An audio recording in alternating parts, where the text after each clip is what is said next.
26 তাৰিখে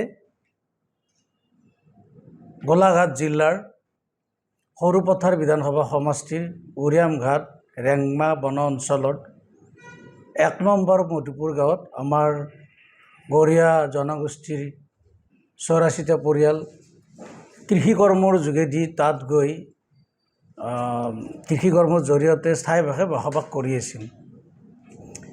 তেওঁলোকক যোৱাকালি তাৰে 76টা পৰিয়ালক প্ৰশাসন বন বিভাগে উচ্ছেদ কৰিলে। কিন্তু মুখ্যমন্ত্ৰী ঘোষণা কৰিছিল যে অসমৰ খিলঞ্জীয়া জাতি জনগোষ্ঠীৰ উপৰিও অন্যতম খিলঞ্জীয়া জনগোষ্ঠী গৰীয়া, মৰিয়া, দেশী, চয়াত, চাহ জনগোষ্ঠীৰ জোলাসকলক কোনো পধ্যে উচ্ছেদ কৰা নহ'ব বুলি ঘোষণা কৰাৰ পিছতো যোৱাকালি যি আমাৰ উৰিয়ামঘাটৰ মধুপুৰৰ লোকসকল উচ্ছেদ কৰিলে আমি বৰ দুখ পাইছোঁ। কাৰণ মুখ্যমন্ত্ৰীৰ ঘোষণাক আমি শিলৰ ৰেখাৰ দৰে গণ্য কৰিছিলোঁ। কাৰণ মুখ্যমন্ত্ৰীৰ ঘোষণাক বন বিভাগে বুঢ়া আঙুলি দেখুৱাই এই খিলঞ্জীয়া গৰীয়া জনগোষ্ঠীৰ লোকসকলক তাৰ পৰা উচ্ছেদ কৰিলে। ইয়াৰ পূৰ্বেও লখিমপুৰৰ জিলাৰ 15টা গৰীয়া জনগোষ্ঠীৰ পৰিয়ালক উচ্ছেদ কৰিছিল। আমাৰ কথাটো হ'ল যে যিহেতু উচ্ছেদ হৈ গ'ল, গতিকে সেই লোকখিনি আজি গৃহহাৰা হৈছে। তেওঁলোকক পুনৰ সাহায্য আৰু পুনৰ সংস্থাপনৰ ব্যৱস্থা কৰিব লাগে। কাৰণ আজি যিখিনি মানুহ তাত উচ্ছেদ কৰা হৈছিল সেইখিনি মানুহ আমাৰ কামৰূপ জিলাৰ হাজো ৰাজচক্ৰৰ অন্তৰ্গত কমলপুৰ আৰু ৰঙিয়া ৰাজচক্ৰৰ অন্তৰ্গত তেওঁলোক। আপোনালোকে নিশ্চয় জানে যে বাৰেগাঁও, আপোনাৰ বোৰকা, আপোনাৰ ক্ষুদ্ৰচেঁচা, মোৰগাঁও, অসুৰা, বৰ্ণি, দামপুৰ, শনিয়াদি, তামোলপুৰ জিলাৰ কুমৰিঘাটাৰ পৰাই লোকসকল যায় তাত বসবাস কৰিছিল। কিন্তু সেই লোকসকলে ইয়াত যি ভাইককাইৰ পৰা এক কথা দুই কথা ভাগ পাইছিলোঁ, সেইখিনি ইয়াত আজি 20-25 বছৰ আগতে বিক্ৰী কৰি যায় তাত সুন্দৰকৈ ঘৰ দুৱাৰ বান্ধি তেওঁলোকে তাত বসবাস কৰি আছে। আজি উচ্ছেদ হোৱাৰ ফলত কাৰণ তেওঁলোকৰ এই জেগাততো ইয়াতো থকাৰ ব্যৱস্থা নাই, তাতো আপোনাৰ আলো আথনি হৈছে। সেইকাৰণে আমি মাননীয় মুখ্যমন্ত্ৰী মহোদয়ক অনুৰোধ জনাইছোঁ।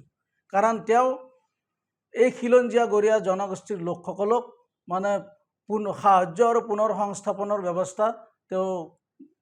ব্যৱস্থা ল'ব লাগে। কাৰণ আৰু অতি পৰিৱেশৰ বিষয়ে তাত এই ৰেংমা বন অঞ্চলত উৰিয়ামঘাটৰ কাষতে সোণাপুৰ আছে, তাৰোপৰি আপোনাৰ এই আৰু এনে উচ্ছেদটোত আমাৰ পূৰ্ণ সমৰ্থন আছে। উচ্ছেদটোত আমি বিৰোধ নকৰোঁ। কাৰণ এই যিবিলাক মানুহে অলৰেডি ধৰি লওক আপোনালোকৰ ওচৰতে আছে আমাৰ গৰুখুটিত থকা মানুহবিলাক অলৰেডি ইয়াৰ পৰা উচ্ছেদ কৰাৰ পিছত বিভিন্ন এলেকাত মাটি দিয়া বুলি গম পাইছোঁ, পইচা পাতি দিয়া বুলি আমি খবৰ পাইছোঁ সংবাদ মাধ্যমৰ জৰিয়তে। গতিকে আমাৰ এই বেছি ফেমিলিটো নহয়, আমাৰ এইখিনি মানুহক 1 বিঘা 2 বিঘাকৈ মাটি তাত মুখ্যমন্ত্ৰীৰ কি আহি যায়, যথেষ্ট মাটি ৰৈ আছে। গতিকে মাননীয় মুখ্যমন্ত্ৰীয়ে কৰা কামবিলাকৰ প্ৰতি আমাৰ বিশ্বাস আছে। উচ্ছেদটো হ'ব লাগে, এইটো কেতিয়াবাই হ'ব লাগিছিল। গতিকে উচ্ছেদত আমাৰ কোনো ধৰণৰ নাই, বাধা নাই, উচ্ছেদ কৰক। কিন্তু খিলঞ্জীয়া মানুহক উচ্ছেদ নকৰোঁ বুলি মাননীয় মুখ্যমন্ত্ৰী বাৰে বাৰে কৈ আছে। তাৰ ভিতৰত আমাৰ গৰীয়া খিলঞ্জীয়া 5টা কমিউনিটি ইয়াত সোমাই গৈছে। গতিকে আজি সংবাদমেলৰ মেইন মুখ্যমন্ত্ৰী দৃষ্টি আকৰ্ষণ। আৰু আমাৰ এই যি ধীৰেণপাৰা, কটাবাৰী এইবিলাকতো আমাৰ বহুত মানুহে নটিচ পাইছে। ওচৰৰ কিন্তু এঘৰ অন্য সম্প্ৰদায়ৰ মানুহ নটিচ পোৱা নাই। আমাৰ অসমীয়া মুছলমানে নটিচ পাইছে, ভাষিক সংখ্যালঘু কোনোবা ভাগ আমাৰ ক'ব লগা নাই। কিন্তু আমাৰ গৰীয়া মানুহৰ ক্ষেত্ৰত আমাৰ এতিয়া যিহেতুকে কোনো MLA মন্ত্ৰী বিধানসভাত নাই, আমি আজিৰ প্ৰেছমিটৰ জৰিয়তে মাননীয় মুখ্যমন্ত্ৰীক এইটোও দাবী জনাইছোঁ, 26ৰ বিধানসভাৰ আগত আমাৰ এই কমিউনিটিটো জৰীপ কৰি আমাৰ কম হ'লেও উজনিত এটা, নামনিত আমাক 2টা অসম বিধানসভা চিট সংৰক্ষণৰ ব্যৱস্থা কৰিব লাগে। কাৰণ সংৰক্ষণ MLA নাথাকিলে আজি এই বিষয়টো আমি অন্ততঃ মিডিয়াৰ জৰিয়তে ক'ব নালাগিলে, আমি ডাইৰেক্টলি মুখ্যমন্ত্ৰী কাণত পেলাব পাৰিলোঁ হয়। য়েছ, কোনো প্লেটফৰ্ম নাই। কাৰণ বৰ্তমান মুখ্যমন্ত্ৰী এটা প্ৰট'কলত থাকে, তেখেতক লগ পোৱাৰ কোনো উপায় নাই। কাৰণ আমি কিমান দিন মেমৰেণ্ডাম দিয়াৰ পিছতো আমি তেখেতক লগ পোৱা নাই। গতিকে আমি কেইবাটাও অনুষ্ঠানে অলৰেডি যোৱা সেইদিনা হাতীগাঁৱতো মিটিং কৰিছোঁ যে আমি এটা প্ৰতিবাদী সভা হ'লেও মুখ্যমন্ত্ৰী কৰি পেলাই আমি গোটেই অনুষ্ঠানে এটা দাবী জনাম যে আমাৰ মিনিমাম খিলঞ্জীয়া মুছলমান যিকেইটা কমিউনিটি আছে, গৰীয়া মৰীয়া দেখিছোঁ, উচ্ছেদ বন্ধ হ'ব লাগে। কিবা কাৰণত যদি উচ্ছেদ হৈছেও অতি সোনকালে পুনৰ সংস্থাপন কৰিম বুলি মুখ্যমন্ত্ৰী ঘোষণা কৰিব লাগে। মেইন কথা সেইটো। ইয়াৰ ধৰি লওক উৰিয়ামঘাটৰ যিখিনি আগতীয়াকৈ যিবিলাক আমাৰ ভাষিক সংখ্যালঘু যিখিনি মিয়া মানুহ আছিল, তেওঁলোকৰ প্ৰায় 2000তকৈ অধিক ফেমিলি আছে।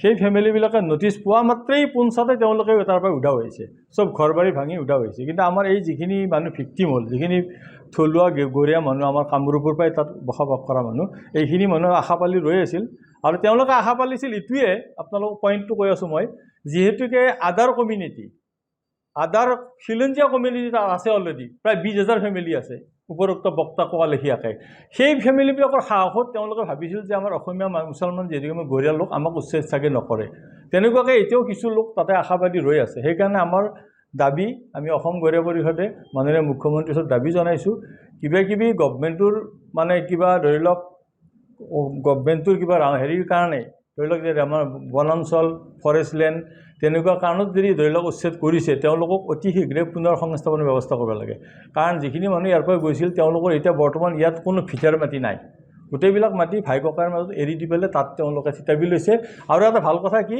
এই বিশ্বজিৎ ফুকন MLA হোৱাৰ পিছত ৰাস্তা ঘাট যথেষ্ট ভাল হৈছে ৰাস্তা ঘাটবিলাক ভাল হ'ল ইলেক্ট্ৰিক লাইন হ'ল প্ৰধানমন্ত্ৰী আৱাস যোজনা পালে মানুহবিলাকৰ এটা সাহস আহিল সেইকাৰণে মানুহবিলাকে নিজেও কিছুমান পাকা ঘৰ পকী ঘৰ বনোৱাৰ ব্যৱস্থা কৰিলে গতিকে অতি দুৰ্ভাগ্যৰ বিষয় কাৰণ আমাৰ মানুহখিনি অৰ্থনৈতিকভাৱে একদম দুৰ্বল সেই দুৰ্বল মানুহখিনি কিবাকৈ ঘৰ দৰ বনাইছিল সেইবিলাক ঘৰ অলৰেডি ভাঙা হৈ গ'ল সেইকাৰণে মাননীয় মুখ্যমন্ত্ৰীক আমি দাবী জনাইছোঁ তেখেতৰ ওচৰত আশাবাদী তেখেতে মুখ্যমন্ত্ৰী হৈয়েই কোনো নোকোৱা কথাটো তেখেতে কৈ আছিল আমাক খিলঞ্জীয়া হিচাপে স্বীকৃতি দিছিল তাতকৈ ডাঙৰ কথা কি শৰাইঘাটৰ ৰণত আমি অসমৰ যিখিনি আমি অসমীয়া মুছলমান গৰীয়াবিলাকে স্বধৰ্মীয় মোগলৰ বিৰুদ্ধে যুদ্ধ কৰি আমি অসমৰ এটা ইতিহাস ৰচনা কৰিছিলোঁ বাঘ হাজৰিকা ইছমাইল ছিদ্দিকী আদি কৰি গতিকে এটা ৰেকৰ্ড আছে গতিকে আমাক খিলঞ্জীয়া মুছলমান হিচাপে স্বীকৃতি দিয়াৰ পিছত মাননীয় মুখ্যমন্ত্ৰীৰ ওপৰত আমি আশাবাদী ৰৈ আছোঁ এই মানুহখিনিক তৎকালে পুনৰ সংস্থাপনৰ ব্যৱস্থা কৰিম বুলি মাননীয় মুখ্যমন্ত্ৰীয়ে ঘোষণা কৰিব লাগে যিকোনো খবৰৰ বাবে যোগাযোগ কৰক